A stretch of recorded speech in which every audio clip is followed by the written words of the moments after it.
মেঘনা, তুই খুশি তো? খুব খুশি, তবে ছোট মামা কিন্তু আজ সবচেয়ে বেশি খুশি। তাই? কি করে বুঝলি? এই যে দেখো, বসন্ত এসে গেছে। আকাশে বহিছে প্রেম নয়নে। সূর্যাস্ত পেরিয়ে এসেছে নতুন ভোরের ঠিকানা। অভিমানী কান্নার সুরে আজ মেশে ভালোবাসা। মুছে যাক অভিযোগ, বিষণ্ণতা যাক হারিয়ে, বুকের মাঝে জাপটে দেখো বসন্ত এসে গেছে।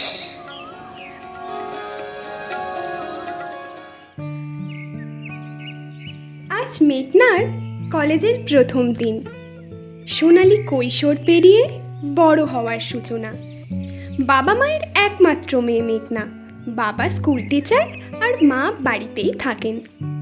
মেঘনা ছোট থেকেই খুবই শান্তশিষ্ট স্বভাবের মেয়ে। চাঞ্চল্যের ছিটে ফোটাও নেই ওর মধ্যে।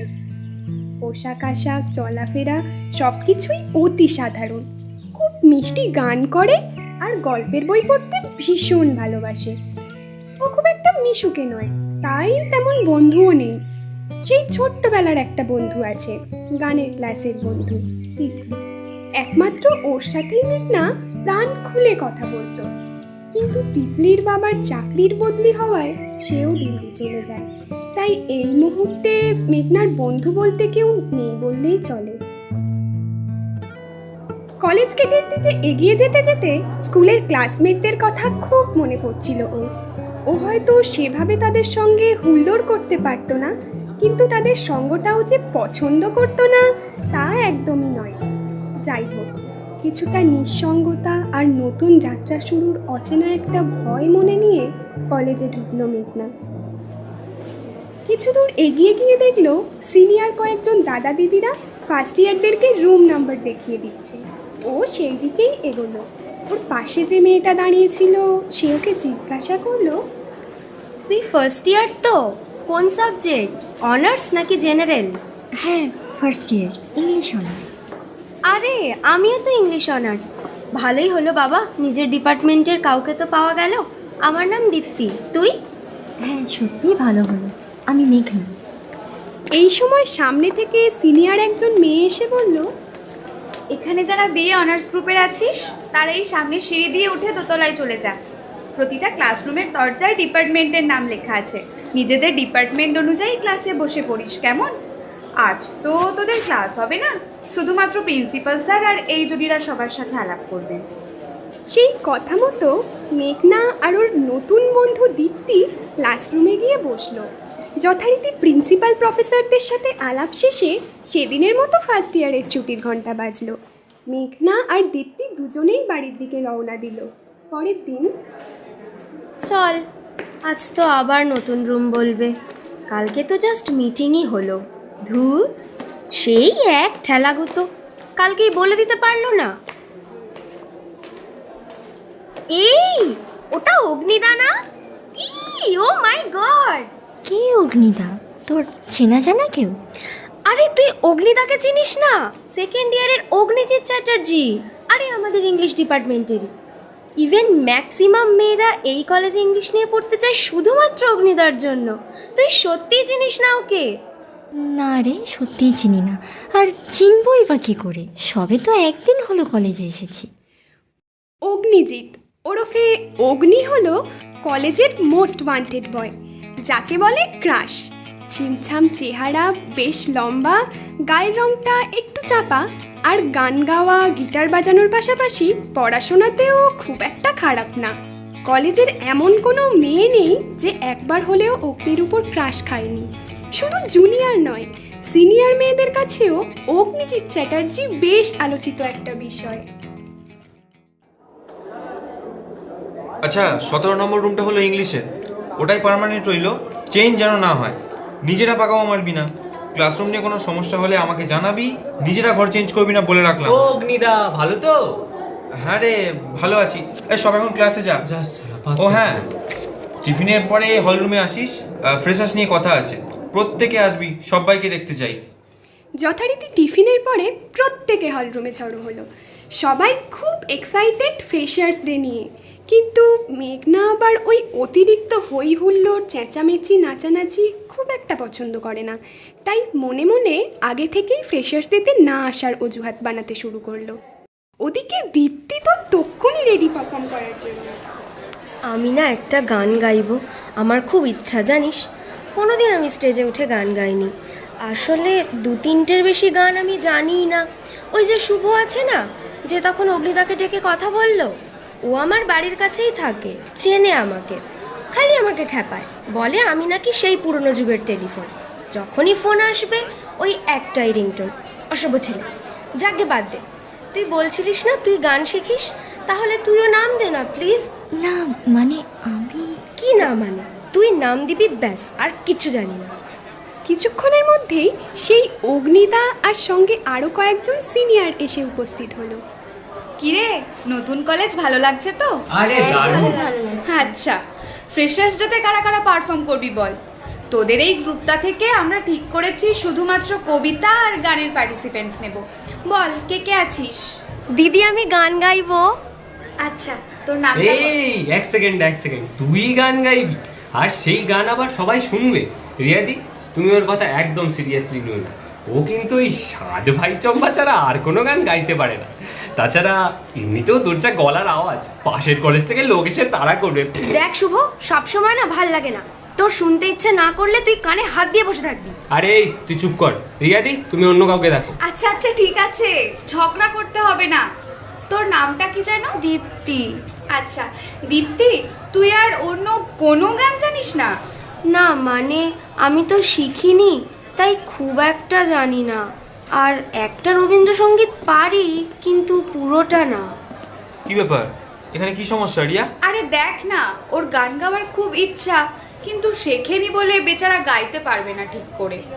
ঠিক আছে, ও নয় এবারে নাই গাইলো। তোদের গ্রুপে আর কেউ নেই যে গান জানে? হ্যাঁ জানি তো। এই মেঘনা এদিকে আসবি তো? আরে আমি গান গাইবো না, কি মুশকিল? কেন গাইবি না? তুই চল তো। আরে তুই গান জানিস? হ্যাঁ, নাম কি তোর? মেঘনা। ও মেঘ না, তাহলে কি? হে বাবা, আমার নাম মেঘনা, মেঘনা দাস। ও আচ্ছা আচ্ছা, ঠিক আছে, মেঘ না। শোন, তোকে দেখে মনে হয় না যে ওই চেনা জানা কয়েকটা সাদাসিধে গান বাদে আর কিছু জানিস। মানে ফ্রেশার্স ডেতে গাওয়ার মতো আই ডোন্ট থিঙ্ক সো। আর যাই হোক, আর কেউই তো নেই দেখছি। ঠিক আছে, কাল থেকে রিহার্সাল শুরু হচ্ছে, অ্যাবসেন্ট যেন না দেখি। এই রিয়া, তুই একটু এদিকটা সামলা, আমায় আবার একটু হিস্ট্রি বুকটা দেখতে হবে। হ্যাঁ হ্যাঁ, তুই যা। ও হ্যাঁ, আর একটা কথা, যেহেতু আর 2 মাস পর তোদের সেমিস্টার এক্সাম শুরু হচ্ছে, তাই এবছর বসন্ত উৎসব হবে না, ফ্রেশার্সটাই ভালোভাবে করা হবে। তোরা ভালো করে রিহার্সাল করিস, আমি চললাম। অগ্নির এই অদ্ভুত আচরণে মেঘনা মনে মনে ভীষণ রেগে গেল। আজ অব্দি মেঘনার কোনো বন্ধুও কোনোদিন ওকে নিয়ে এরকম খিল্লি করেনি, সেখানে কিনা একটা অচেনা অজানা ছেলে পুরো ক্লাসের সামনে এভাবে মজা করলো। অগ্নি তো কোনোদিন শোনেইনি ওর গান, চেনেই না ওকে, না জেনে শুনে এতগুলো বাজে কথা বলে দিল। না, এই অপমান সহ্য করা যায় না। ওর ইচ্ছে করছিল সঙ্গে সঙ্গে ওখান থেকে বেরিয়ে আসতে, কিন্তু ব্যাপারটা হলো যেহেতু গান গাওয়ার আর কেউই নেই, তাই ওকে গাইতেই হবে। তবে ও মনে মনে একটা ফোন দিয়ে আঁটলো। মেঘনা শোন না, বলছি ওদিকে নাচের মেয়েরা প্রায় প্রত্যেকেই রবীন্দ্রসঙ্গীতে পারফর্ম করবে, তাই তুই যদি রবীন্দ্রসঙ্গীত বাদে অন্য কোনো গান গাওয়ার চেষ্টা করিস খুব ভালো হয়। রিয়াদি, বলছি আমি রিহার্সাল করতে পারবো না, কারণ ক্লাস মিস করাটা আমার পক্ষে অসম্ভব। আরে তুই ক্লাস নিয়ে চিন্তা করিস না, প্রতি বছরই অনুষ্ঠানের আগে রিহার্সালের সময় আর ক্লাসের সময় আলাদা করে দেওয়া হয়, অ্যাটেন্ডেন্স নিয়ে কোনো চাপ নিস না। ও হ্যাঁ, এবারে ফ্রেশার্সের থিম হলো নীল হলুদ, মানে মেয়েরা নীল শাড়ি আর ছেলেরা হলুদ পাঞ্জাবি। উল্টো করতে পারিস, অসুবিধা নেই, বুঝেছিস সবাই? কাল কিন্তু ঠিক এরকম সময় রিহার্সাল শুরু হবে, চলে আসিস কেমন? রিয়াদি, বলছি শোনো না, 5 সাবজেক্টেরও তো ক্লাস থাকে, তার উপর এক্সামও চলে এসেছে। আমি বাড়িতে অবশ্যই প্র্যাকটিস করব, কিন্তু প্লিজ আমায় রিহার্সালে যেতে বলো না। কিন্তু মেঘনা, এভাবে তো হয় না।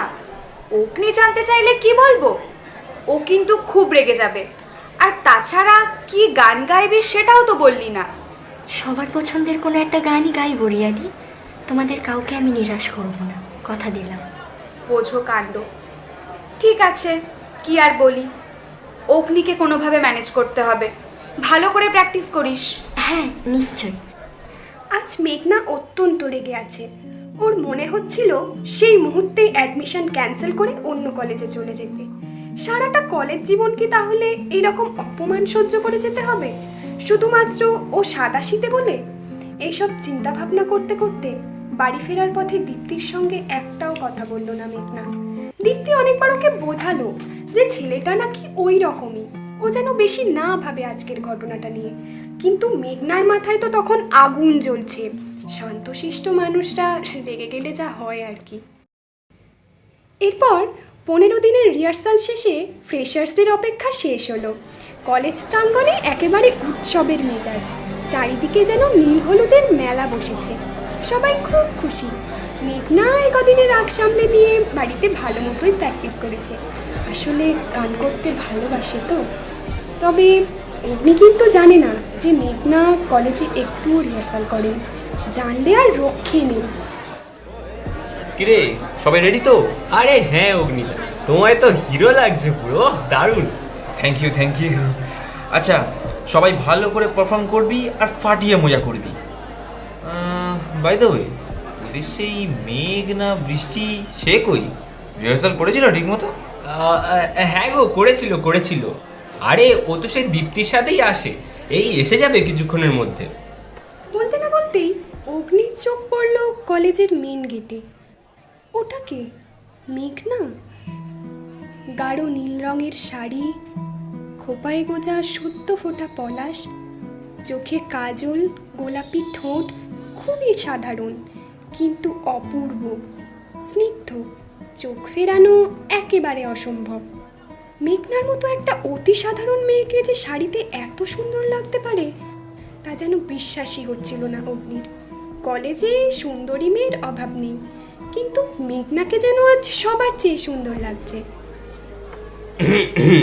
অগ্নিদা বলছি, চলো সবাই তো এসে গেছে প্রায়, এবার শুরু করা যাক। হ্যাঁ হ্যাঁ হ্যাঁ চল। কিরে, তোরা এসে গেছিস? কি মিষ্টি লাগছে রে তোদের। Thank you রিয়াদি। আর মেঘনাকে তো আমি চিনতেই পারিনি। থ্যাংক ইউ গো, তোমাকেও খুব সুন্দর লাগছে। বলছি, অনুষ্ঠান শুরু হতে কি অনেক দেরি হবে? আসলে বেশি রাত হয়ে গেলে বাড়ি ফিরতে সমস্যা হবে আবার। না না, এই তো শুরু হলো বলে। আর তাছাড়া তোর নাম আমি প্রথমের দিকেই রেখেছি। তুই কিন্তু এখনো বললি না কি গান গাইবি।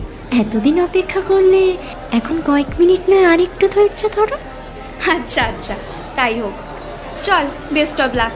যা ওই দিকে ব্যাক স্টেজে চলে যা, আমায় আবার অ্যাঙ্কারিং করতে হবে। যাই। হ্যাঁ হ্যাঁ হ্যাঁ যাও। এই মেঘনা, আমিও যাই রে, দেখি বাকিরা সব কোথায়। তুই ভালোভাবে গান গাস, অল দ্য বেস্ট। হ্যাঁ রে, চেষ্টা করবো। Thank you.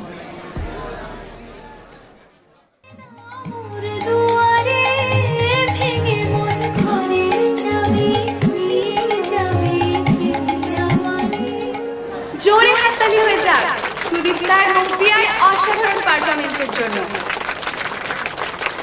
এবার আমরা একটু গান শুনবো। ডেকে নিচ্ছি ইংলিশ ডিপার্টমেন্টের ফার্স্ট ইয়ার থেকে মেঘনা দাস। নমস্কার, আমি মেঘনা। উপস্থিত সকল শিক্ষক শিক্ষিকাকে আমার প্রণাম এবং প্রত্যেক বন্ধু আর দাদা দিদিদেরকে অনেক ভালোবাসা জানিয়ে আমার গান শুরু করছি। ভুল ত্রুটি হলে ক্ষমা করে দেবে।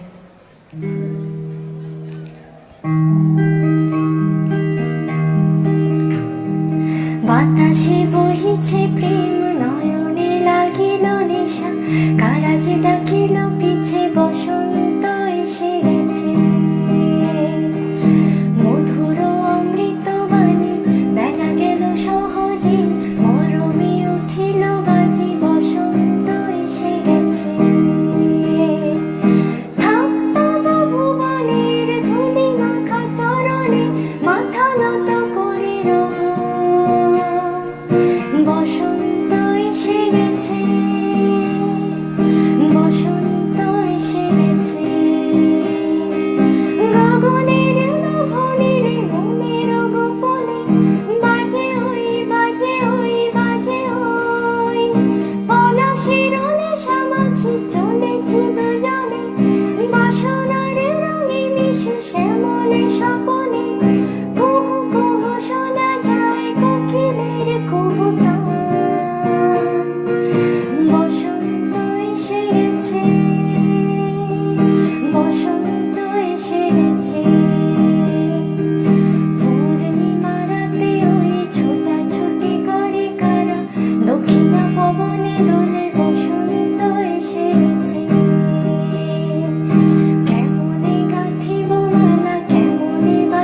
মেঘনা, কি গাইলি! আমি তো জাস্ট ফ্যান হয়ে গেলাম তোর। অসাধারণ রে। হ্যাঁ মেঘনা, সত্যি খুব সুন্দর গাইলি রে। তুই তো তার উপর রিহার্সালও করিসনি। চুপ, অগ্নিদা আছে পিছনে। হ্যাঁ, দারুণ দারুণ মেঘনা, অসাধারণ। মানে গাধা একটা। আরে বুঝতে পারিনি, উফ। মেঘনা সত্যিই খুব ভালো গান গাইলো আজ। টিচার, স্টুডেন্ট সবাই মুগ্ধ। ওদিকে অগ্নি যেন আজ কোথায় হারিয়ে গেছে। আজকের এই নতুন মেঘনাকে দেখে ও একেবারে নির্বাক। মেঘনার গান শুনে ও এতটাই মুগ্ধ হয়েছিল যে অত হইচইয়ের মাঝে মেঘনাকে সেভাবে কিছু বলতেই পারলো না। অগ্নি ঠিক করলো অনুষ্ঠান শেষে ওর সাথে আলাদা করে কথা বলবে। কিছুক্ষণ পরেই স্টেজে অগ্নির ডাক পড়লো। আমরা আজকের ফ্রেশার্স পার্টির একেবারে অন্তিম মুহূর্তে চলে এসেছি। তবে পুরোপুরি শেষ করার আগে আমাদের সবার পছন্দের অগ্নিকে রিকোয়েস্ট করব একটা গান গাওয়ার জন্য। অগ্নি না থাকলে আজকের অনুষ্ঠানটা হয়তো সম্ভবই হতো না। আমাদের সবার তরফ থেকে অগ্নিকে একটা বিগ থ্যাঙ্কস। অগ্নি, চলে আয় তাড়াতাড়ি। আবার আমি কেন? আরে তোমার জন্যই তো এতক্ষণ অপেক্ষা করছি আমরা। লেটস রক অগ্নিদা। Thank you Riya, thank you everyone, যারা যারা পার্টিসিপেট করেছো, আজকের অনুষ্ঠান অ্যারেঞ্জ করতে সাহায্য করেছো, আমার বন্ধুরা এবং রেসপেক্টেড টিচার্সরা, সবাইকে অনেক থ্যাংক ইউ। আশা করি সবার খুব ভালো কাটছে আজকের দিনটা। আমাকে স্টেজে ডাকা হলো ঠিকই, কিন্তু অনেকদিন গান টান করছি না, তো কেমন গাইবো বলতে পারছি না। সবাই এত ভালোবেসে বলছো তাই চেষ্টা করছি। ভুলটুল হলে মাফ করে দিও, স্কিলটা যদি কেড়ে নিতে বল কবিতাটা শাখাটা, যেন কেড়ে নিতে দেব না। যদি ছেড়ে দিতে বলে শহুরে কত কথা, যেন আমি ছাড়তে দেব না। আর আমি জানি জানি চোরা বাড়ি কতখানি ঘিরেছে আমাদের রোজ। আর আমি জানি জানি প্রতি রাতে হয় রানী হারানো শব্দের খোঁজ। আর এভাবেই নরম বারিশে তোমার ওই চোখে নালিশে সুখে থাক রাত পড়িবে স্থান, ঠোঁটে নিয়ে বেঁচে থাকার গান।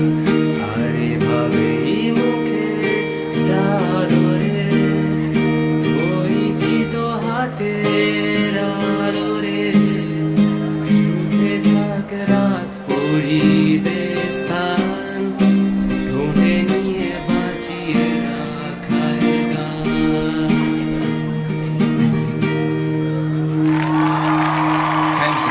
Thank you so much. অগ্নির জন্য জোরে হাততালি হয়ে যাক, ফাটাফাটি। আজকের অনুষ্ঠান এখানেই শেষ হলো। আশা করছি এর পরেও আমরা এমন অনেক অনুষ্ঠান অ্যারেঞ্জ করতে পারবো। আবার একসাথে সবাই মিলে খুব আনন্দ করা হবে। সবাই খুব ভালো থাকো, সুস্থ থাকো।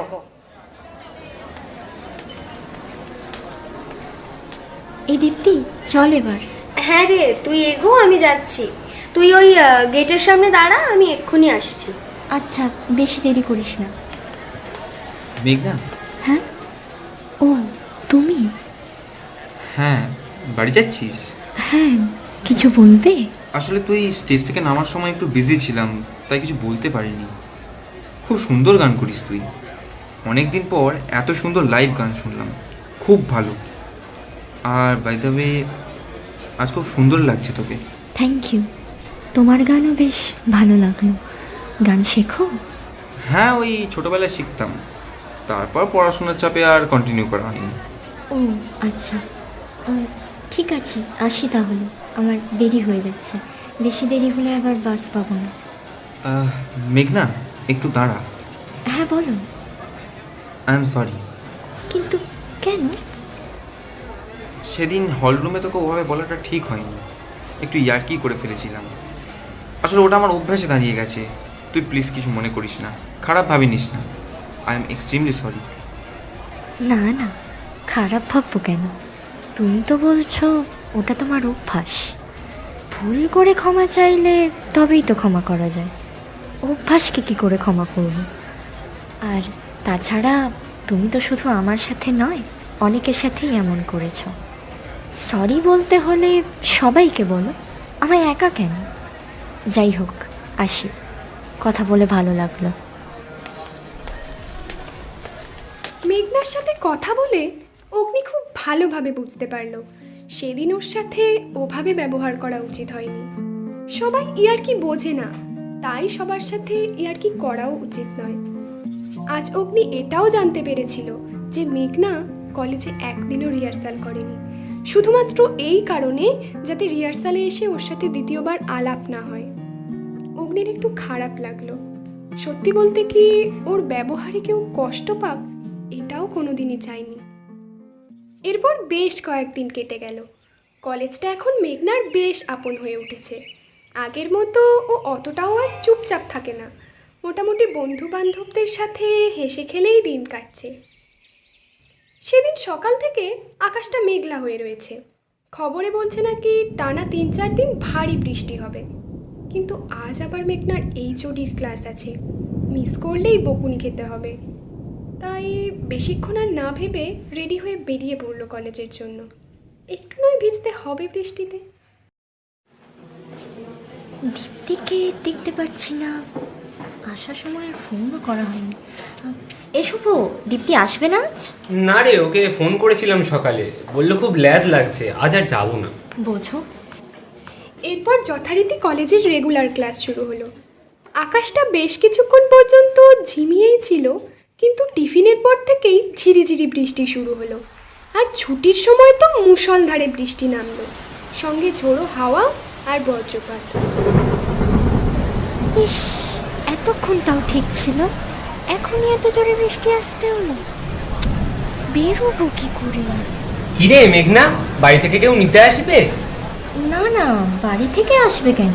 আমি তো রোজ একাই বাড়ি যাই, একটু কম বৃষ্টিটা বেরিয়ে পড়বো। আরে বৃষ্টি তো ঠিক আছে, কিন্তু আজ তো বাস স্ট্রাইক, পেট্রোল ডিজেলের দাম বেড়েছে, তাই দুপুর থেকে বাস বন্ধ, আগে থেকে খবরও দেয়নি। এ বাবা, সে কি? কখন হলো এসব? এবার ফিরবো কি করে? তুইও বা বাড়ি যাবি কি করে? আমায় ওই সুদীপ্ত বললো যে ওর বাড়ি থেকে যেতে, এই সামনের গলিতেই ওর বাড়ি, তাই আমিও জানিয়ে দিয়েছি বাড়িতে। তুই না এক কাজ কর, তুই বাড়িতে ফোন করে কাউকে আসতে বল, নাহলে ফিরতে পারবি না। আচ্ছা আমি এলাম রে, তুই সাবধানে যাস। হ্যাঁ তুই যা, দেখি কি করা যায়। কি মুশকিল, বাবা তো বাড়ি নেই আর মা কি করে? দীপ্তিটাও আজ এলো না, ও থাকলে নয় দুজনে একসাথে কিছু একটা ভাবা যেত। ধুর, না, আমাকেই কিছু একটা করতে হবে। বেরিয়ে পড়ি তো, যা হয় হোক। বলেই ব্যাগ থেকে তড়িঘড়ি ছাতাটা বের করে বেরিয়ে পড়লো কলেজ থেকে। বাইরে এসে দেখলো তেমন কেউই আর নেই। কেউ বা বাড়ির লোকের সাথে, কেউ বা যা হোক করে দুটো একটা অটোর দেখা পেয়ে বাড়ি ফেরার চেষ্টা করছে। মেঘনাও তাই করার চেষ্টা করলো, কিন্তু প্রায় 1 ঘন্টার উপর অপেক্ষা করেও অটো রিক্সা কিছুই পেল না। সামনে একটা শর্টকাট গলি আছে বটে, কিন্তু এত খারাপ ওয়েদারে একা একা ওই পথে যাওয়া খুবই রিস্কি। উল্টোপাল্টা লোকের যাতায়াত ওখানে। মেঘনার এবার সত্যি সত্যি ভয় করতে লাগলো। কি যে মুশকিলে পড়লো মেয়েটা। ঠিক সেই সময় দূরে মেঘনা দেখতে পেল অগ্নি দাঁড়িয়ে কার সাথে একটা কথা বলছে। এই প্রথম অগ্নিকে দেখে মেঘনার যেন একটু স্বস্তি হলো। রাস্তায় ওকে ওভাবে একা দাঁড়িয়ে থাকতে দেখে অগ্নি একরকম অবাক হয়ে ওর দিকে এগিয়ে এলো। ছেলেটা বোধহয় বৃষ্টি টিষ্টি কিছুই তোয়াক্কা করে না, একেবারে কাকভেজা হয়ে ঘুরে বেড়াচ্ছে। তাড়াতাড়ি করে কাদা জল পেরিয়ে ওর কাছে এসে বলল, কিরে, এখানে একা দাঁড়িয়ে? বন্ধু বান্ধব কেউ আসেনি? বাড়ি কাউকে খবর দিয়েছিস? না, বাড়ি থেকে তো কেউ আসতে পারবে না, আর বন্ধুরাও সবাই বাড়ি চলে গেছে। ও, তা কি করে যাবি কিছু ভেবেছিস? বাড়িটা কোথায় জানো তো? আমার বাড়ি লিন্টন স্ট্রিটে, ওই সামনের গলিতে দিয়ে যাব ভাবছিলাম। সামনের মানে মাথাটা পুরো খারাপ হয়ে গেছে? পাগল নাকি তুই? যাকে শোন, কিছুটা এগিয়ে 3 মাথা মোড়ে এখনও বোধহয় 2-1টা অটো আছে। একটু ঘুরপথ হবে, কিন্তু লিন্টন স্ট্রিট অবধি মনে হচ্ছে যাওয়া যেতে পারে। আয় এদিকে চল, আরে তাড়াতাড়ি আয়। বলে আলতো করে মেঘনার হাতটা ধরে 3 মাথার মোড়ের দিকে এগিয়ে চলল। একটু তো শেয়ার কর ছাতাটা, আমার কাছে দে, আমি ধরছি ছাতা। এর আগে যতবার অগ্নির সাথে আলাপ হয়েছে, প্রায় প্রতিবারই একটু বিরক্তি, একটু তিক্ততা এসেছে মেঘনার মনে। কিন্তু আজ দিনটা একটু অন্যরকম। হঠাৎ করে অগ্নি ওর হাত ধরায় একটু ইতস্তত হয় মেঘনা। হাতটা ছাড়ো। ওহ সরি, ওই যে একটা অটো না? ও দাদা, যাবে তো? দাঁড়াও, এই চল চল চল, লিন্টন স্ট্রিট যাব, হবে তো দুজন? চলো, এই তুই পেছনে বস ঠিক করে। প্রায় আধ ঘন্টার মধ্যেই ওরা লিন্টন স্ট্রিট পৌঁছে গেল। বৃষ্টি কিন্তু তখনও চলছে, একটুও ছন্দপতন হয়নি। সামনে দাঁড়াও দাদা। কত হলো? 50 টাকা? কি ডবল কেন? বাবা, আজকাল তোমরা বাচ্চাদেরও ভাড়া নিচ্ছ? দাদা, এই নিন ভাড়া। আরে আমি দিচ্ছি তো। ওই দেখ মেঘনা, দাঁড়া, রাগ করছিস কেন? শোনো, আমি তোমাকে একবারও বলিনি সাহায্য করতে, নিজেই এসেছো একবারই এগিয়ে দিতে। তাই বলে যা ইচ্ছা তাই? এত ভালো লাগে মানুষকে সবার সামনে ছোট করতে? আচ্ছা আচ্ছা, সরি, কুল। তা তোর বাড়ির কাছে দাঁড়িয়ে আছি, একবারও যেতে বলবি না? পরের বার আসলে নিশ্চয়ই ঘুরে যেও। আসি। যা বাবা, পাগলি একটা। একটু বিরক্ত হয়েই বাড়ি ঢুকলো মেঘনা। তবে কিছুক্ষণ পর মাথাটা একটু ঠান্ডা হতে মনে মনে ভাবলো, মজা করুক আর যাই করুক, অগ্নি না থাকলে আজ বাড়ি ফেরা খুব মুশকিল হতো। চট করে রেগে গিয়ে অতগুলো কথা না বললেই ভালো হতো। এসব ভাবতে ভাবতেই মেঘনার ফোনে আননোন নাম্বার থেকে পরপর কয়েকটা হোয়াটসঅ্যাপ মেসেজ এলো। হাই, আমি অগ্নি। তোর নাম্বার আমি দীপ্তির কাছ থেকে নিয়েছি। তোর কাছে চাইলে দিতিস না, তাই। যেটা বলছিলাম, এত রাগ কিন্তু ভালো নয়। আমি শুনেছি বেশি রাগ করলে মানুষ খুব তাড়াতাড়ি পাগল হয়ে যায়। যাই হোক, অনেকক্ষণ বৃষ্টিতে দাঁড়িয়েছিলিস, গরম চাটা কিছু খেয়ে নিস, ঠান্ডা লেগে যাবে না হলে। হ্যাঁ, আসলে তোমার যেমন রাগানো স্বভাব, আমারও তেমনি রেগে যাওয়া স্বভাব। যাই হোক, থ্যাংক ইউ। আজ তুমি না থাকলে হয়তো বাড়ি ফিরতেই পারতাম না। থাক, আর অত ফর্মালিটি করে না। আমার নাম্বারটা সেভ করে রাখ, যখন যা সমস্যা হবে আমায় কল করিস। ঠিক আছে। আচ্ছা, তুমি কখন ফিরলে? আমি এই জাস্ট ঢুকলাম বাড়িতে, এবার ফ্রেশ হব। চল, টাটা। হ্যাঁ, বাই। সেই দিনের পর থেকেই মেঘনা আর অগ্নির মধ্যে একটু একটু করে কথাবার্তা শুরু হলো। বেশিরভাগটাই পড়াশোনা আর নয়তো কলেজের অফিসিয়াল কাজকর্ম বিষয়। কিন্তু তা হলেও সপ্তাহে অন্তত একবার দুবার একে অপরের সাথে কথা না হলে দুজনের কারোরই যেন ঠিক মন ভালো থাকে না। অগ্নির সাথে মেলামেশা শুরু করার পর থেকে মেঘনা বুঝতে পেরেছিল, আর যাই হোক ছেলেটা খুব কেয়ারিং। জোর করে হলেও মেঘনা মানতে বাধ্য হয়, হ্যাঁ, মানুষ হিসাবে অগ্নি খুব একটা খারাপ না। ওদিকে আবার নতুন একটা সমস্যা তৈরি হলো।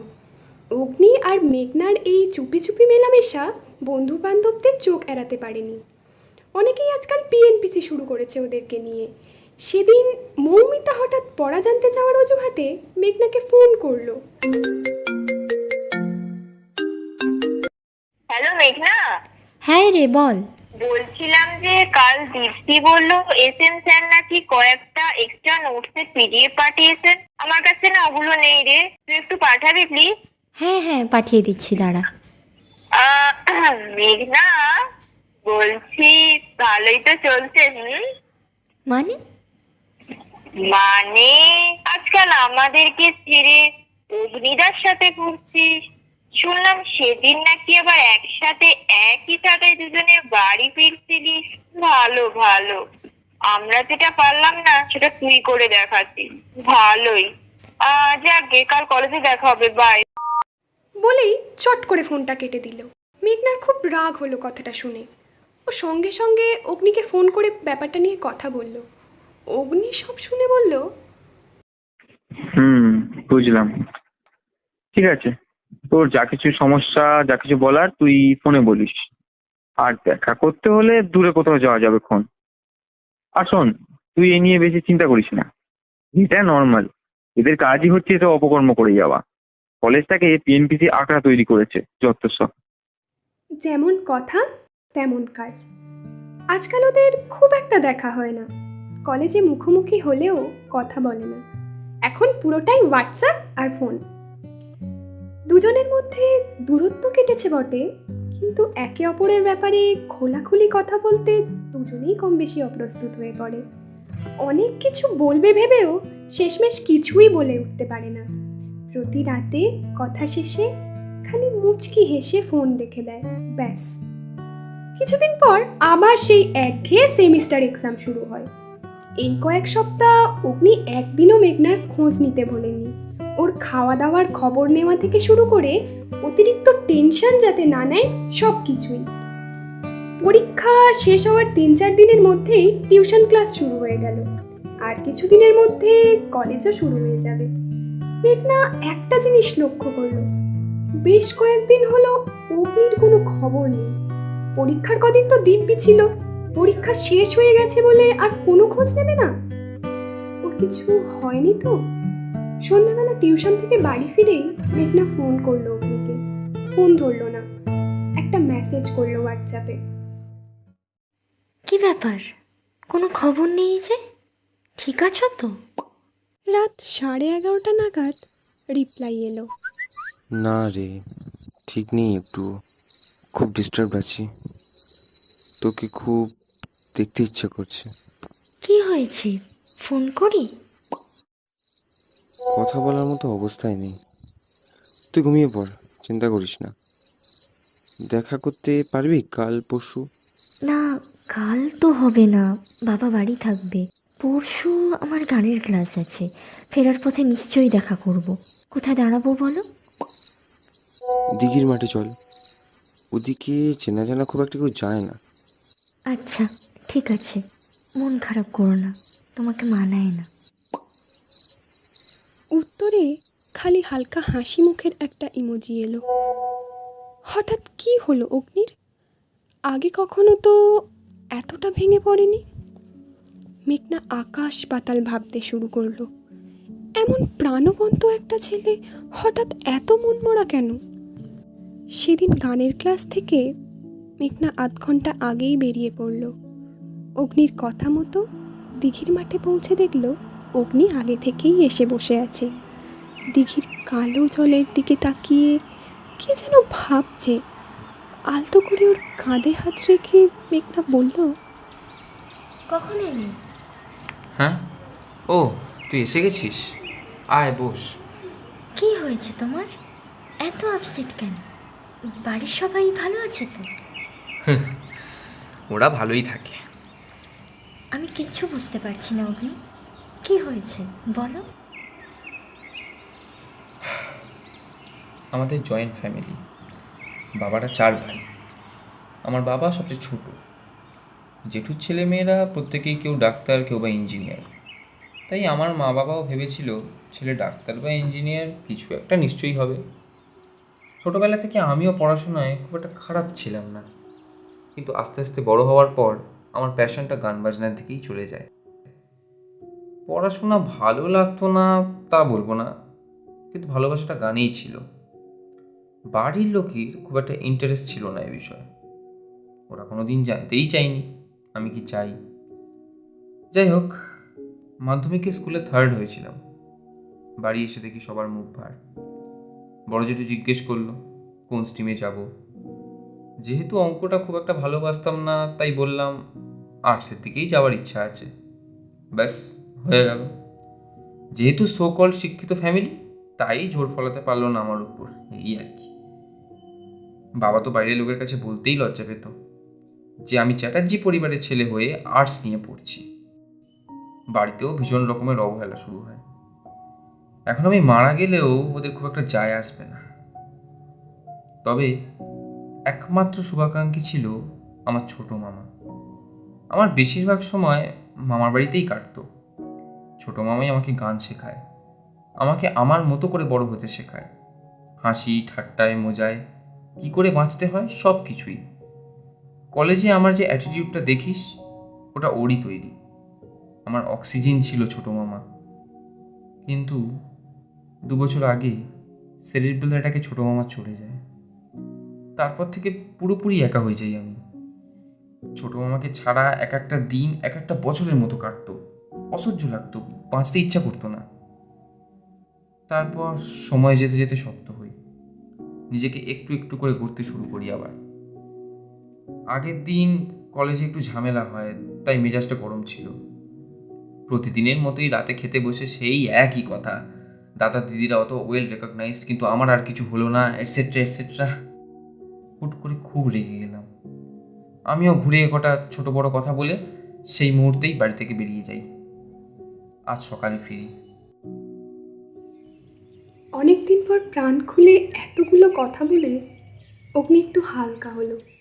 মেঘনা এক দৃষ্টে অগ্নির দিকে তাকিয়ে ওর কথা শুনছিল।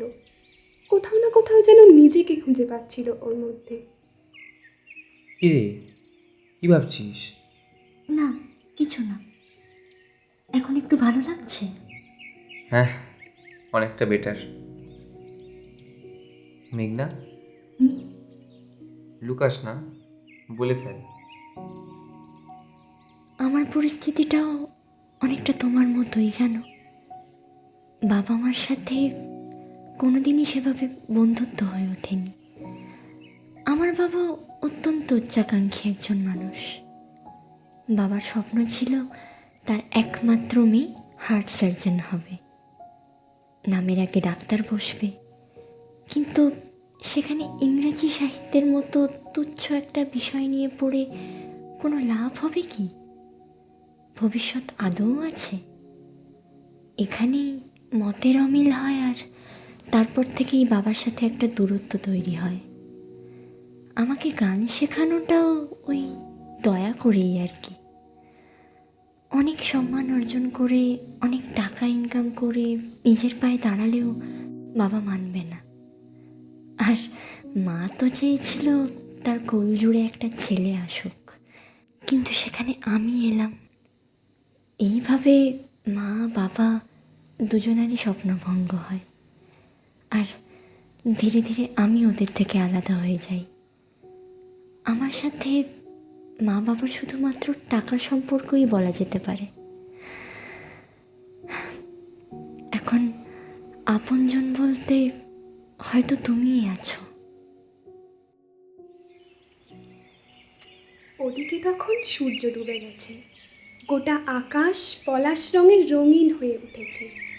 অগ্নি শক্ত করে মেঘনার হাতটা ধরে বলল, ছোটো মামা বলতো, সুখের চেয়ে দুঃখের কথা যার সামনে নির্দ্বিধায় বলে ফেলা যায়, যাকে বোঝানো যায়, তার হাত ধরেই নাকি জীবনে বসন্ত আসে। সেই নাকি গোটা জীবনটা রাঙিয়ে তোলে। তোর সাথে আলাপের পর থেকে আমার একঘেয়ে রুটিনে একটা আলাদা মোড় আসে। কলেজে সবাই শুধু আমার বাইরেটা চেনে, বেশিরভাগই শুধু নিজেকে জাহির করতে কিংবা স্বার্থের জন্য আমার সাথে মিশতে আসে। কিন্তু একমাত্র তুই আছিস যে বাকি সবার চেয়ে আলাদা, যে কোনোদিন আমায় ব্যবহার করেনি। তুই প্রথম জানিস যে লোকের কথা শুনে নয়, নিজে থেকে আমায় বুঝেছে, আমাকে আপন জন বলে বিশ্বাস করেছে। কথোপকথন এভাবেই চলতে থাকে। আজ দুজনে খুব খুশি। পাখিদের ঘরে ফেরার গান আজ ওদের রূপকথার সাক্ষী। আকাশে সদ্য ফুটে ওঠা সব তারা আজ ওদের। মেঘনা, তুই খুশি তো? খুব খুশি, তবে ছোট মামা কিন্তু আজ সবচেয়ে বেশি খুশি। তাই? কি করে বুঝলি? এই যে দেখো, বসন্ত এসে গেছে। আকাশে বহিছে প্রেম, নয়নে লাগিল নেশা, কারাজে ডাকিল পিছে, বসন্ত এসে গেছে। মধুর অমৃত বাণী, বেলা গেল সহজেই, মরমে উঠিল বাজি, বসন্ত এসে গেছে। থাক তবু ভুবনের ধুলি মাখা চরণে, মাথা নত করে রব। বসন্ত এসে গেছে, বসন্ত এসে গেছে।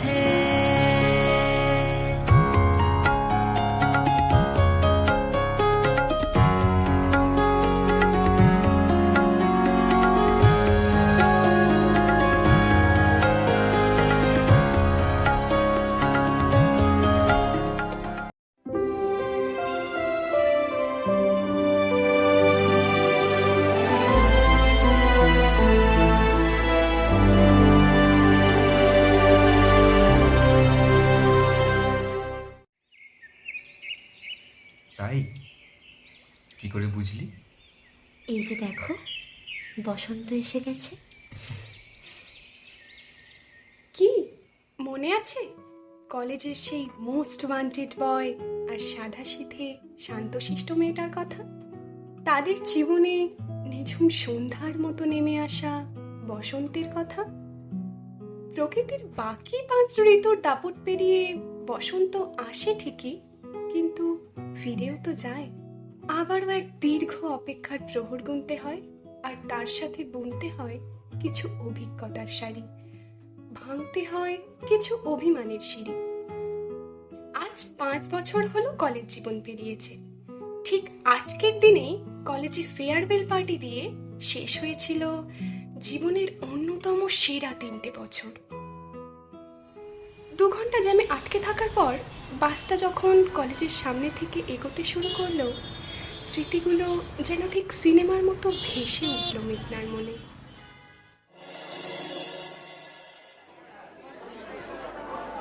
3টে বছর কেটে গেল, হ্যাঁ বিশ্বাসই হচ্ছে না। মনে হচ্ছে এই তো ফ্রেশার্স ডেতে মেঘনা কি সুন্দর সেজেগুজে এসে গান গাইলো। হ্যাঁ, আর তাই দেখে অগ্নিতা পুরো ফ্ল্যাট হয়ে গেল। এই আবার শুরু। এই হ্যাঁ, আর তারপরেই তো শুরু হলো বসন্ত এসে গেছে। আরে সে সিন তো তোরা দেখিসনি। মেঘনা যেই ঢুকলো গেট পেরিয়ে, অগ্নিতা মানে পুরো এসআরকে বোর্ডের স্ট্যাচু, শুধু হাত দুটো ছড়িয়ে দিলেই হয়। ও হাট, যত সব আজগুবি গল্প। না, মোটেও আজগুবি না। তুমি লজ্জা পাচ্ছ সেটা স্বীকার করো। আচ্ছা আচ্ছা, রিয়াকে দেখতে পাচ্ছি না, কই সে? রিয়াদি অ্যাজ ইউজুয়াল কাজে ব্যস্ত, সেই প্রথম দিন থেকে দেখে আসছি। হ্যাঁ সত্যি। যাই হোক, আমি আর বেশিক্ষণ থাকতে পারবো না, কাজ আছে বাড়িতে। ইভেন আমার তো আসার কথাও নয়, তোদের ফেয়ারওয়েলে আমি থেকে কি করবো? হ্যাঁ ঠিকই তো, নেহাত মেঘনা আসবে বলে তুমি একটু ম্যানেজ ট্যানেজ করে চলে এলে। এই তো রিয়া দিয়ে এসে গেছে। কোথায় ছিলে এতক্ষণ? তুমি তো পাত্তাই দাও না গো আজকাল। আরে না না, ধুর, কি সব যে বলিস তোরা, প্রচুর কাজ রে, জানিসই তো। আর তাছাড়া আমাদের ব্যাচ থেকে কেউই আসেনি, ফার্স্ট আউট না, আর পাত্তা দেবে কেন? কি রে অগ্নি, তুইও এদের সাথে বসে চিল করছিস? ফেয়ারওয়েলটা ওদের, তোর না। চল এক্ষুনি আমার সাথে, কত কাজ পড়ে আছে ওদিকে। হ্যাঁ হ্যাঁ চল। আরে দাঁড়াও, যাচ্ছ কোথায়? সেলফি তুলবো তো। এই সবাই এদিকে তাকাও। স্মাইল। হ্যাঁ বলো। কোথায় থাকিস তুই? ফোন ধরিস না কেন? বাসে খুব ভিড় ছিল, তাই ধরতে পারিনি। বলো। কাল যেতে পারবো না, একটা আর্জেন্ট মিটিং পড়ে গেছে। কাল আবার? আগের সপ্তাহেও তো যাওয়া হলো না। আমার হাতে কি কিছু আছে নাকি? নতুন অফিস, এখন আজে বাজে অজুহাত দেখালে চাপ আছে। আচ্ছা ঠিক আছে, খেয়েছো কি?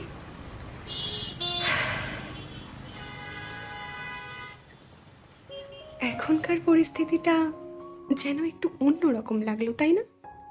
হ্যাঁ, কিছুটা তাই। এ যেন এক অন্য বসন্ত, অথবা বসন্তই নয়। কলেজ ক্যাম্পাস পেরিয়ে প্রফেশনাল লাইফের দোরগোড়ায় আসতেই জীবনের ক্যানভাসে এখন শুধুই সাদা কালো রঙের হাতছানি। রাত করে বাড়ি ফেরা, আবার সকাল হতেই বেরিয়ে পড়া, কেমন যেন একটা বেরঙিন রুটিন। কিরে, কিরকম মনমরা দেখাচ্ছে, কি ব্যাপার? না রে, তেমন কিছু না। কাল ফিরতে একটু রাত হয়েছিল, কলেজ স্ট্রিট থেকে আবার একটু পিসির বাড়ি গিয়েছিলাম।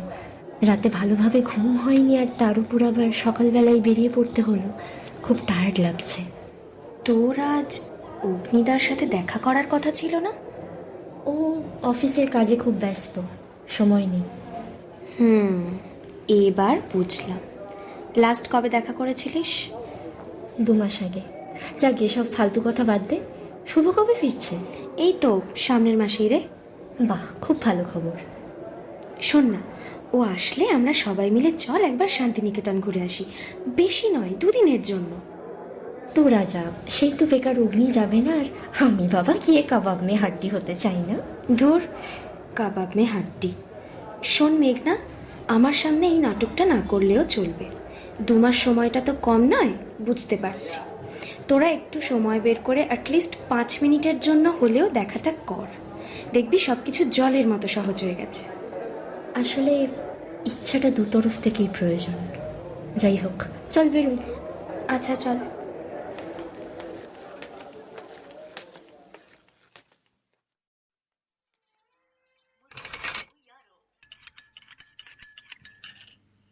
নাও চাটা খেয়ে নাও, আমি ওপরে গেলাম।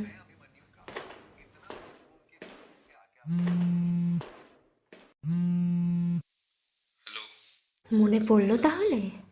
তুই তো জানিস মেঘনা এখন আমার কি অবস্থা। একটা নতুন প্রজেক্ট চলছে, এক্সেসিভ প্রেশার।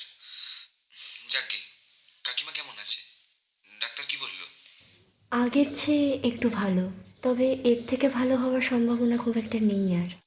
ডাক্তাররা একটু ওরম বলে, আস্তে আস্তে সব ঠিক হয়ে যাবে। হ্যাঁ, এক্ষুনি যেতে হবে। আচ্ছা চল, যাচ্ছি। এখন আবার কোথায় যাচ্ছ? এই রনি ডাকছে কি জন্য কে জানে, যাই দেখি, পরে ফোন করছি। সারাদিনে তো 1 ঘন্টাও কথা হয় না আজকাল। আজকে ফাইনালি একটু সুযোগ হয়েছে আর এখনই তোমায় ফোন রাখতে হবে? একটু কি আমাকে সময় দিতে ইচ্ছে করে না তোমার? বোকা বোকা কথা বলিস না মেঘনা, কথা বলার ইচ্ছা না থাকলে ফোন করতাম না। আরে যাচ্ছি, আমি রাখলাম। ঘড়ির কাঁটার সাথে তাল মিলিয়ে জীবনের ছন্দও বদলেছে ধীরে ধীরে। কয়েক বছর আগের 2 ঘন্টা আজ 2 মিনিটও নয়। আচ্ছা, তাহলে কি বসন্ত সত্যি চলে গেছে? ফিরবে তো? এর উত্তর এখন অপেক্ষা ছাড়া আর কিচ্ছু না। অগ্নির অফিসের ব্যস্ততা আর মেঘনা টিউশনের একঘেয়ে রুটিনেই দিন কাটছে এখন। অনেকটা ভরা শীতে লেপের তলায় এক টানা কাবু হয়ে থাকার মতো। হাজারটা কাজের হাতছানি সত্ত্বেও আড়ষ্টতা যেন পিছু ছাড়তেই চায় না। ঠিক এমন সময়ে হট করে বয়ে আসা হাড় কাঁপানো দমকা হাওয়ার মতো এক গোলমেলে ঘটনা ঘটল। মেঘনা তখন সবে টিউশন সেরে বাড়ি ফিরেছে। আননোন নাম্বার থেকে কল এলো মোবাইলে।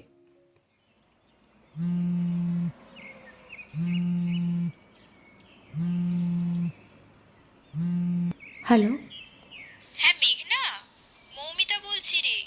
আমার কম্পিউটারটা কাজ করছে না রে, কয়েকটা দরকারি কাজ ছিল। তুই কি বাড়ি আছিস? তাহলে একটু যেতাম। হ্যাঁ এই ফিরলাম এক্ষুনি। তুই একটু সন্ধ্যের দিকে আসিস?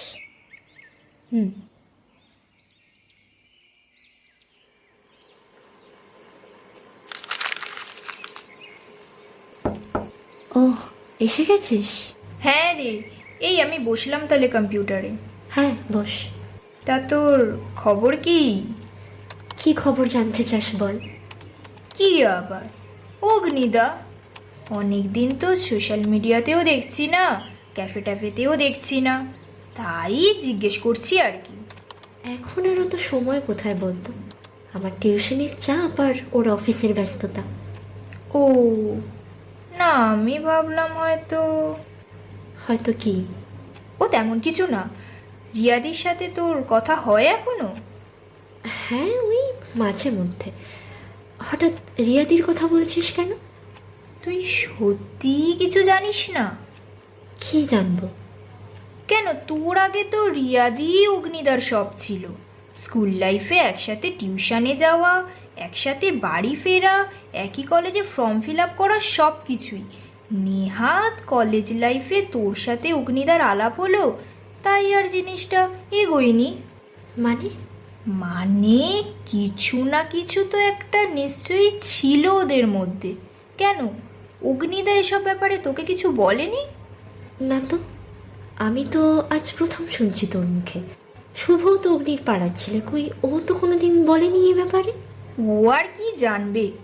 যাকে শোন, অনেক রাত হলো, এবার উঠি। তুই আবার বেশি ভাবিস না এসব নিয়ে। এলাম রে।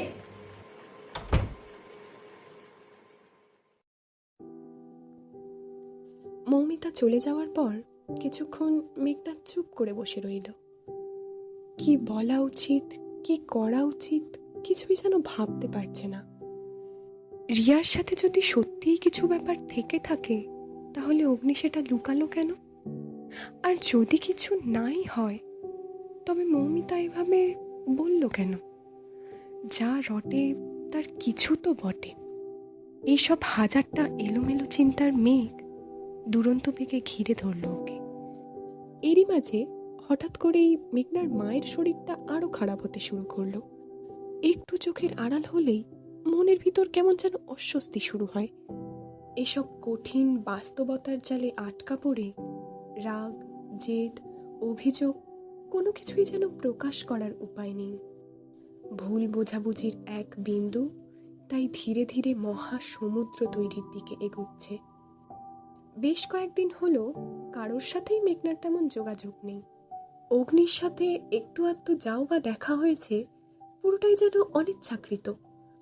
হঠাৎ মেঘনার এমন আচরণ দেখে অগ্নি একদিন ডেকে পাঠালো দীপ্তিকে।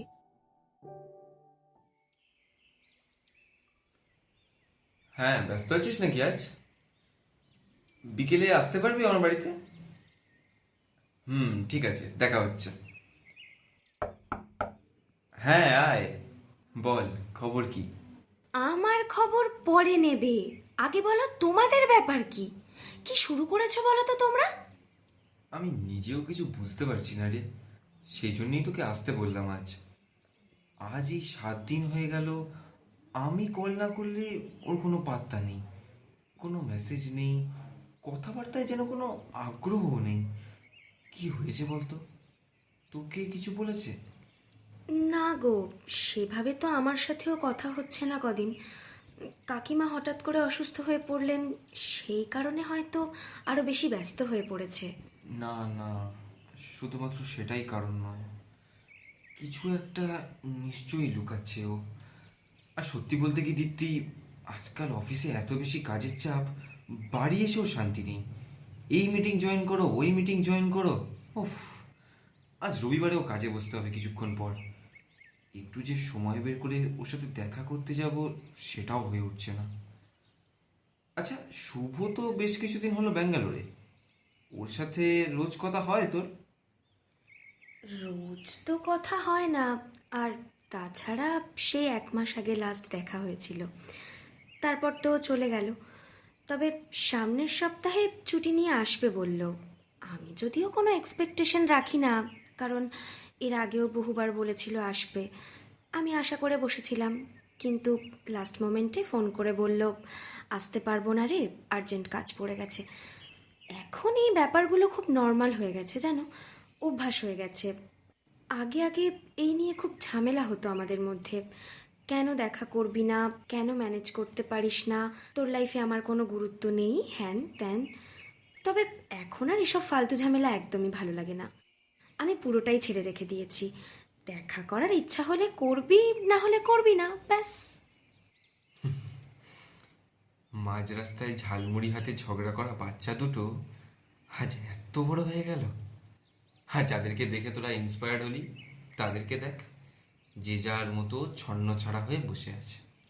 সেটাই তো আমিও ভাবছি অগ্নিদা, কি করছো তোমরা এসব? শোনো, এসব চিন্তা বাদ দাও। সামনের সপ্তাহে যদি শুভ আসে, আর যদি মেঘনার মায়ের শরীরটা একটু ভালো থাকে, ও যদি রাজি হয়, তাহলে চলো আমরা কোথাও একটু ঘুরে আসি। সব সময় এরকম বাঁধা ধরা রুটিনে আটকে থাকলে মেজাজ তো খারাপ হবেই। হ্যাঁ, খারাপ কিছু বলিসনি, তবে মেঘনার সাথে আমি আজই কথা বলবো, চিন্তা করো না। আসলে ও চারিদিকের এত সমস্যা একসাথে সামলাতে পারছে না, সেজন্যই বোধহয় একটু ফ্রাস্ট্রেটেড হয়ে গেছে। তাই হবে। আচ্ছা, আজ উঠি তাহলে। এই দাঁড়া, চা ফা খেয়ে যাবি? না গো, আজকে আর চা খাবো না। এরপর যখন তোমাদের বাড়িতে আসবো, তখন এসে মেঘনার হাতের চা খেয়ে যাব, কেমন? উফ, ডায়লগ খালি। চল এগিয়ে দিয়ে আসি।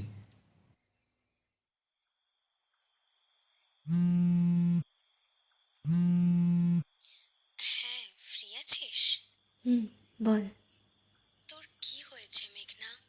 কিছু না রে, একটু ব্যস্ত কদিন।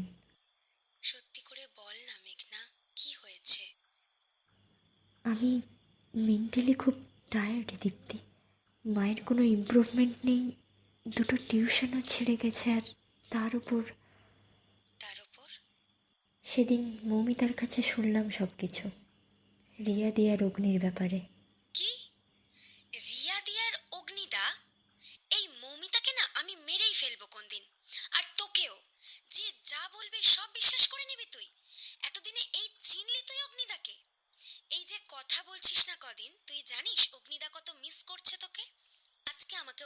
ডেকে পাঠিয়েছিল তোর খোঁজ নেবে বলে। তুই না সিরিয়াসলি পাগল হয়ে গেছিস। কি বললো অগ্নি? তুই জেনে কি করবি? বল না। বললো যে আমার মেঘনাকে আমি খুব ভালোবাসি। মোটেও না, সবসময় আর কি ভালো লাগে না। নাটক বন্ধ করে তোরা একদিন দেখা কর, ঘুরতে যা কোথাও। তোদের জাস্ট একটু সময় প্রয়োজন, ব্যাস। মৌমিতা আমাকে মিথ্যে বলেছে বলছিস? তা নয় তো কি। কলেজ লাইফে কি করতো মনে নেই? এর কথা নিয়ে তার কানে, তার কথা নিয়ে এর কানে। শোন, যদি সত্যি তেমন কিছু হতো তাহলে সবার আগে আমরাই তোকে জানাতাম। হ্যাঁ, এটা ঠিক যে একটা টাইমে অগ্নিদা আর রিয়াদি বেস্ট ফ্রেন্ড ছিল। তো একসাথে ঘোরাঘুরি করা, সিনেমা দেখতে যাওয়া, পড়তে যাওয়া, এগুলো তো খুব নর্মাল জিনিস। ইভেন তোর সাথে রিলেশনে আসার পরেও যে অগ্নিদা রিয়াদির সাথে কোথাও যায়নি তা তো নয়। তুই তো সবটাই জানিস। কই তখন তো তোর এসব কিছু মনে হয়নি। আজ হঠাৎ একটা বাইরের লোক এসে আজে বাজে কথা তোর কানে তুলেছে, ব্যাস অমনি নাটক করতে শুরু করেছিস। তার মানে পুরোটাই মিথ্যে? আসলে খুব চাপে আছি রে, কখন কি করে ফেলি নিজেও বুঝি না। তুই যেন আবার অগ্নিকে সব কথা বলতে যাস না। আমি জানি মেঘনা, আর ওসব নিয়ে ভাবতে হবে না। অগ্নিদা কিচ্ছু জানতে পারবে না। চল টাটা। দীপ্তির ফোন রেখে মেঘনা তক্ষুনি হোয়াটসঅ্যাপ করলো অগ্নিকে। ফ্রি থাকলে একটু কল করো।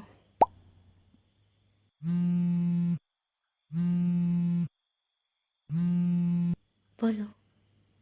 বাবা, কে এটা? এ তো দেখছি মেঘ না চাইতেই জল। নিশ্চয়ই দীপ্তি ফোন করেছিল। কেন, আমি নিজে থেকে কি ফোন করতে পারি না? না। অগ্নি, আমি সরি। কেন সরি? কেন? সব কিছুর কারণ হয় না। সরির কারণ না জানলে বুঝবো কি করে ক্ষমা করা যাবে কিনা? সামনের সপ্তাহে ফ্রি আছো? সামনের সপ্তাহে মনে হচ্ছে পারবো না রে। নেক্সট উইক পাক্কা, প্রমিস। আচ্ছা, দীপ্তি কখন গেছিল? ক্লাবে যাওয়া নিয়ে? ভুল বোঝাবুঝি তো মিটল, তবে প্রমিস আর রাখা হলো না। প্রতি সপ্তাহেই নতুন নতুন কাজে আটকা পড়ে যাওয়া আর মান অভিমানের মেঘ জমতে থাকা, যেন কাছাকাছি থেকেও দূরে থাকার বাহানা। সমস্যা একটাই, সময়। কয়েকটা মুহূর্তের অভাব যেন বিরাট এক বাঁধ তৈরি করেছে ওদের মাঝে, যেটা এক ঝটকাতেই ভেঙে দেওয়া সম্ভব, কিন্তু কোনো এক অদৃশ্য শক্তি যেন তা হতে বাধা দিচ্ছে। উপায় রয়েছে বটে, তবু সমাধান আর হয়ে ওঠে না। এরই মাঝে একদিন রিয়ার সাথে দীপ্তির দেখা হলো, প্রায় বছর 4 পর। বেশ কিছুক্ষণ ঠাট্টাইয়ার্কির পর মৌমিতার রটানো সেই গুজব নিয়ে কথা উঠল। বেরিয়ে এলো এক লুকিয়ে রাখা স্মৃতি, এক অচেনা বসন্ত।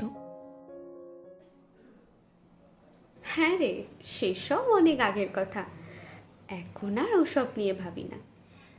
আচ্ছা রিয়াদি, তুমি তো অগ্নিদাকে ভালোবেসেছিলে, কিন্তু চোখের সামনে অন্য একজনের সাথে অগ্নিদাকে দেখতে তোমার কষ্ট হয়নি? দীপ্তি, আমার কাছে ভালোবাসা মানে নিজের থেকে বেশি যাকে ভালোবেসেছি তার ভালো থাকাটা ইম্পর্টেন্ট। অগ্নি ভালো আছে, সুখে আছে, এর চেয়ে ভালো আমার কাছে আর কি হতে পারে। আমি তো সবসময় এটাই চেয়েছিলাম, ও ভালো থাকুক, আমার সাথে থেকে হোক বা না হোক। এমনও তো হতে পারে আমার সাথে থাকলে হয়তো ও ভালো থাকতে পারতো না, বা হয়তো আমি ওকে ভালো রাখতে পারতাম না। অগ্নিকে আমি ভালোবেসেছিলাম দীপ্তি, ওকে পাওয়ার লোভ ছিল না কোনোদিনই। আচ্ছা, মেঘনার উপর তোমার কোনোদিনও রাগ হয়নি? ও মা, রাগ হতে যাবে কেন? একদিক থেকে দেখতে গেলে মেঘনা আমার চেয়েও বেশি অগ্নিকে ভালোবাসে। দেখ না, আমি তো কোনোদিন অগ্নিকে বলেই উঠতে পারিনি আমার মনের কথা, সাহসী হয়নি। কিন্তু মেঘনাকে দেখে সত্যি খুব ভালো লাগে। এমনভাবে ভালোবাসার দায়িত্ব নিতে হয়তো আমিও পারতাম না। আমি সত্যি জানি না রিয়াদি, তোমায় কি বলবো। এত সহজ মনের মানুষ আজকাল আদেও আছে? আছে আছে, সব আছে। দীপ্তি, একটা রিকোয়েস্ট আছে তোর কাছে। হ্যাঁ বলো। এই সমস্ত কথা কোনোদিনও যেন অগ্নির কানে না যায়, একটু খেয়াল রাখিস। আর মেঘনাকে বলিস ওর অগ্নি যেমন ছিল তেমনই আছে, কিচ্ছু বদলায়নি।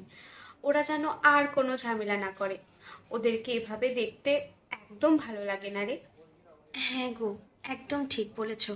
এ ব্যাপারে মেঘনার সাথে কথা বলতেই হবে। হ্যাঁ নিশ্চয়ই।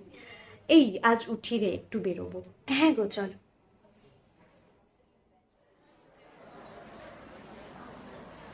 আরে অগ্নিদা যে, কি খবর? কিরে, কবে এলি? কেমন আছিস বল? এই তো চলছে। তোমাকে আজকেই ফোন করতাম, দেখা হয়ে গেল, ভালোই হলো। আগের বার তো আসতে পারলি না, তো এবারে কদিন থাকছিস? এবারে টানা 10 দিনের জন্য এসেছি। খাবো দাবো, ঘুরবো, চিল করবো, একদম বিন্দাস রুটিন। একদম। কি ব্যাপার অগ্নিদা, কেমন আপসেট দেখাচ্ছে? তেমন কিছু না রে, ওই চাকরি বাকরি, ফ্যামিলি, প্রেম, কোনো কিছুই ঠিক নেই।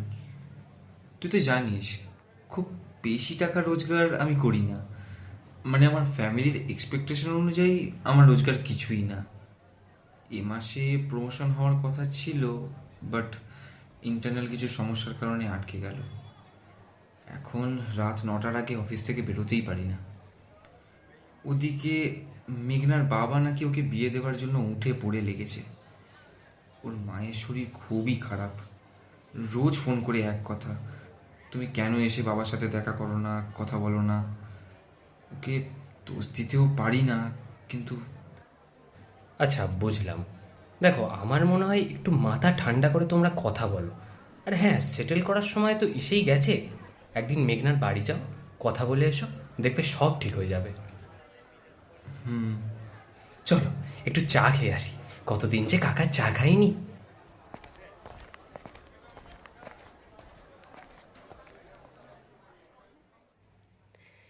এভাবেই চলতে থাকে সময়।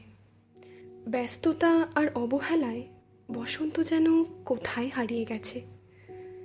সেদিন সামান্য কিছু বিষয়ে অগ্নির সাথে একটু মনোমালিন্য হয় মেঘনার। মেজাজটা বেশ বিগড়েই ছিল ওর। রাত তখন প্রায় 10টা। ডিনার করতে নিচে এসে মায়ের ঘরে গিয়ে মেঘনা দেখে মা সেন্সলেস হয়ে পড়ে আছে। যত তাড়াতাড়ি সম্ভব হসপিটালে নিয়ে যেতে হবে। এদিকে অফিসের কাজে আটকা পড়ে মেঘনার বাবাও বাড়ি ফেরেনি। তাই যা করার মেঘনাকেই করতে হবে। অন্য কারো কথা না ভেবে অগ্নিকেই তড়িঘড়ি ফোন করে মেঘনা, কিন্তু অগ্নি ফোন ধরল না।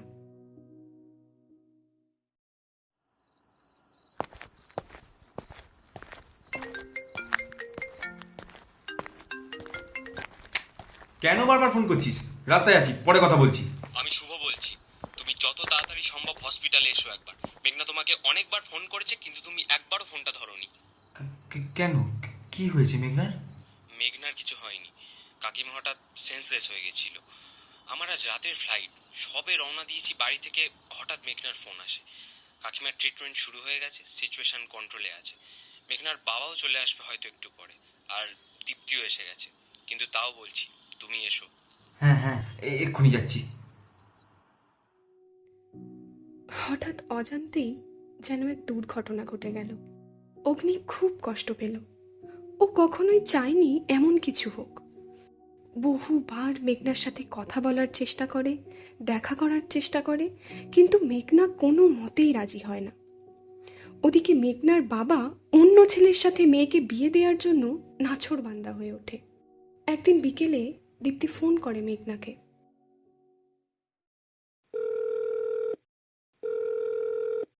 হ্যাঁ বল। অগ্নিদার সাথে কথা হলো? না। মেঘনা, সেদিন যা হয়েছে ভুলবশত হয়েছে। অগ্নিদা কখনো ইচ্ছা করে এমন করতে পারে? এবারের মতো অন্তত ক্ষমা করে দে। নেক্সট টাইম যদি কিছু হয় আমি তোকে আটকাবো না। ক্ষমা করতে না পারলে আর কি ভালোবাসলি মেঘনা?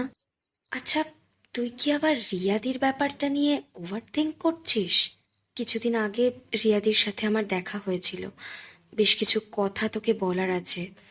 মাঝে এত কিছু হওয়ায় কিছু জানাতে পারিনি। তুই বাড়ি আছিস?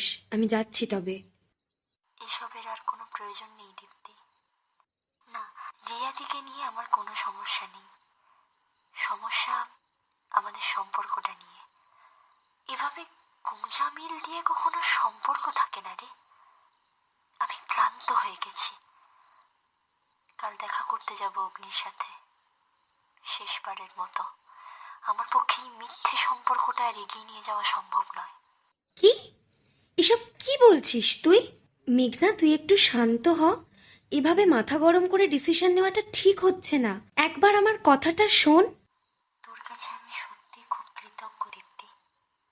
তুই এতদিন অনেক কিছু করেছিস আমাদের জন্য, অনেক চালিয়েছি তোকে। তবে আর নয়, রাখলাম। আরে আমার কথা, কি মুশকিল।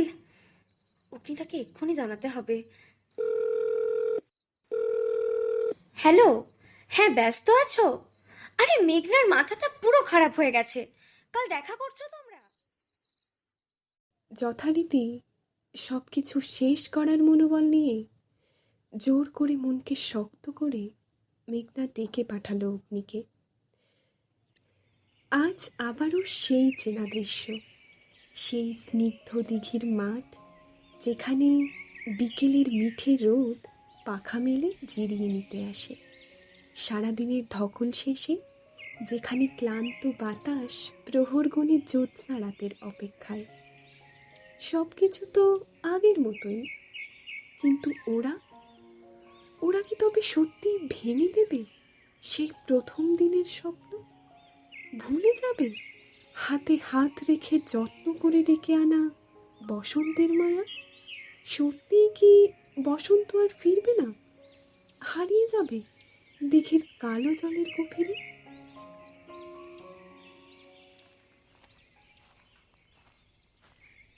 কিরে, কখন এলি? অনেকক্ষণ? কই একটু তাকা আমার দিকে। কতদিন পর তোকে দেখছি বলতো। কিরে, কিছু তো বল। আমি জানি মেঘনা, তুই সেদিনের ওই ঘটনার জন্য এখনো আমায় ক্ষমা করতে পারিসনি। বিশ্বাস কর, আমি ইচ্ছে করে তোর কল ইগনোর করিনি। অফিসে সেদিন খুব কাজের চাপ ছিল। কিরে, এই এটা তো তোকে বার্থডেতে দিয়েছিলাম না? এসব কেন এনেছিস? তোমার কোনো স্মৃতি আমি রাখতে চাই না অগ্নি। আর কখনো বিরক্ত করব না তোমায়। এবার থেকে তুমি স্বাধীন। নাও, ধরো এগুলো। কি যা তা বলছিস তুই মেঘনা?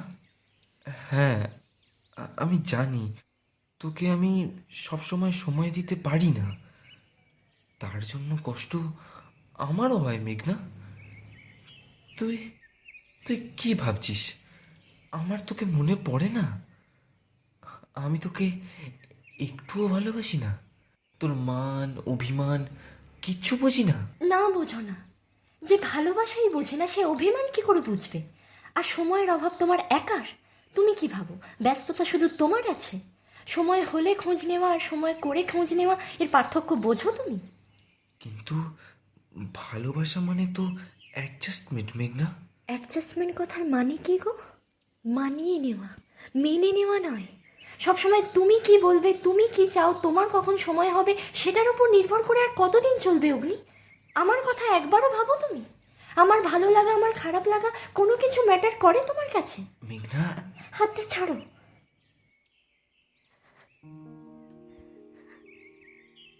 এবার এই একই কথা যদি আমি বলি, এই যে ছেড়ে চলে যাবি বলছিস, আমার কি হবে?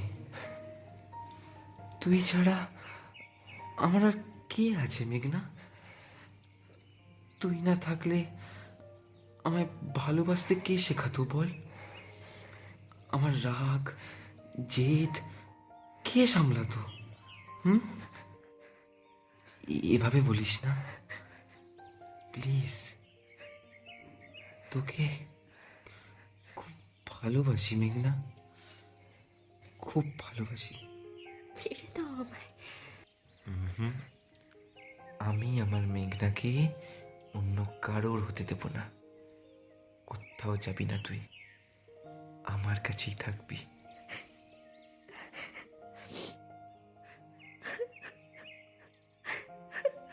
দেখি, তাকা আমার দিকে।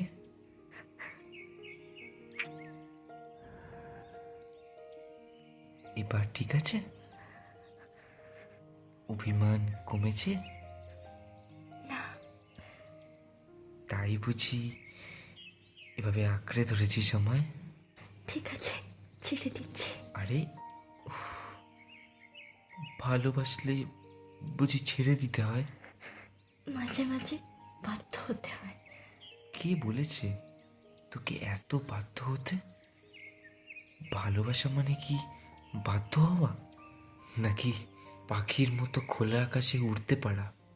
উঠতে গিয়ে যদি পাখি হারিয়ে যায়, যদি আর কখনো ফিরে না আসতে পারে? ভালোবাসা প্রকৃতির মায়া মেঘনা, মায়ার টান খরস্রোতের চেয়েও শক্তিশালী। খালি বড় বড় কথা, এতদিন কোথায় ছিল এসব? ছিল ছিল, তুই খুঁজিসনি তাই পাসনি। মোটেও না। মেঘনা, মুক্তা যেমন শুক্তির বুকে, তেমনি আমাতে তুমি, আমার পরাণে প্রেমের বিন্দু তুমি, শুধু তুমি।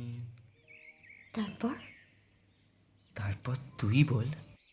এতদিন কষ্ট কেন দিলে আমায়? এতই যখন ভালোবাসো। তাই বলে তুই এত বড় ঝুলি নিয়ে ব্রেকআপ করতে চলে আসবি বল? খালি উল্টো পাল্টা কথা। দীপ্তি ফোন করেছিল তোমায়? কেন? আমি নিজে থেকে কি? সূর্যাস্ত পেরিয়ে এসেছে নতুন ভোরের ঠিকানা। অভিমানী কান্নার সুরে আজও মেশে ভালোবাসা। মুছে যাক অভিযোগ, বিষণ্ণতা যাক হারিয়ে, বুকের মাঝে জাপটে দেখো বসন্ত এসে গেছে।